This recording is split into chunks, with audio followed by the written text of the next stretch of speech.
நீங்க கேட்பது தவறு இல்லை. ஒவ்வொரு முறையும் எனக்கு அதிக தொகுதிகள் வேணும் அப்படிங்கிறது வழக்கமா எல்லாரும் வைக்கக்கூடிய கோரிக்கை தான். ஆனா இந்த மாதிரி ஆட்சியில பங்கு வேணும் அப்படின்றது திரு கே அழகிரி சொன்ன குற்றச்சாட்டுகளும் ரொம்ப கடுமையான குற்றச்சாட்டு தானே. அது சிம்பிள் சார். தேசிய கட்சிகளோடு இங்க எந்த கூட்டணி வச்சாலும் பாஜக இருக்கலாம், காங்கிரஸா இருக்கலாம், அவர்கள் என்ன இங்க பேசினாலும் மாநில தலைவர்கள் பேசுவது பெரும்பாலும் தேசிய தலைமை தான் முடிவு எடுக்கும். லாஸ்ட் அந்த செகண்ட்ல கூட தேசிய தலைமை என்ன முடிவு எடுக்குதோ அதை அவர்கள் ஒத்துக்கிட்டு மாநில தலைமை அடுத்த வேலையை பார்ப்பாங்க.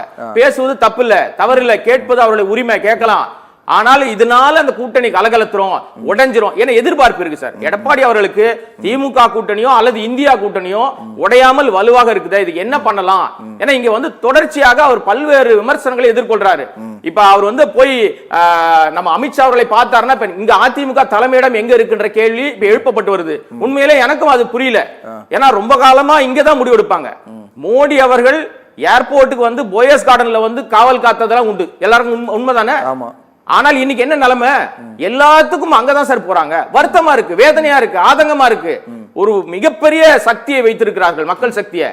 ஒரு பிரம்மாண்டமான ஒரு ஆண்ட ஒரு கழகம் இன்னைக்கு எப்படி சிதறுண்டு போயிருக்கு. அதை ஒன்று சேர்ப்பதற்கான வழியை விட்டுட்டு அங்க ஏதாவது நடக்குமா, அங்க ஏதாவது நடக்குமா, நம்ம காவல் காத்துக்கிட்டே இருக்கோம், ஏதாவது நடந்தா நமக்கு நல்லது நடக்கும் அப்படின்னு நினைச்சுக்கிற மாதிரியே பேசிட்டு இருக்காரு. தன் மீதான விமர்சனங்களை மாற்றுவதற்காக, மடை மாற்றுவதற்காக மரியாதைக்குரிய முன்னாள் முதலமைச்சர் எதிர்க்கட்சி தலைவர் அவர்கள் இந்த விஷயத்தை முன்னெடுக்கிறார் தான் அவர் பத்திரிகையாளரா பாக்குறேன்.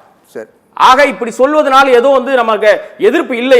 எதிர்ப்பு சொன்னாதான் அவர் எதிர்க்கட்சி தலைவர். எதிர்க்கட்சி தலைவர் சொல்றது ஒரு பிறந்தாலும் கூட காங்கிரஸ் முக்கியமானவர்கள் சொல்லி இருக்காங்களா, அந்த அடிப்படையில் அதை மேற்கோள் காட்டி தானே அவர் பேசுறாரு. அந்த மேற்கோளை ஊதி பெருசாக்கினா ஏதாவது கிடைக்குமான்னு எதிர்பார்க்கறது இயல்பு தானே சார். அதற்கு பதில் தலைவரே சொல்லிட்டாரு. செல்வ பெருந்தகை அவர் தானே தலைவர். இப்ப அழகிரி இல்ல, அவர் இல்ல, அவர் இருந்த காலத்திலையும் அதற்கு முன்னாடி இருந்தவர்களும் எங்களுக்கு தேர்தல் நேரத்தில் கூடுதல் தொகுதி வேணும்னு கேட்கறது இயல்பு.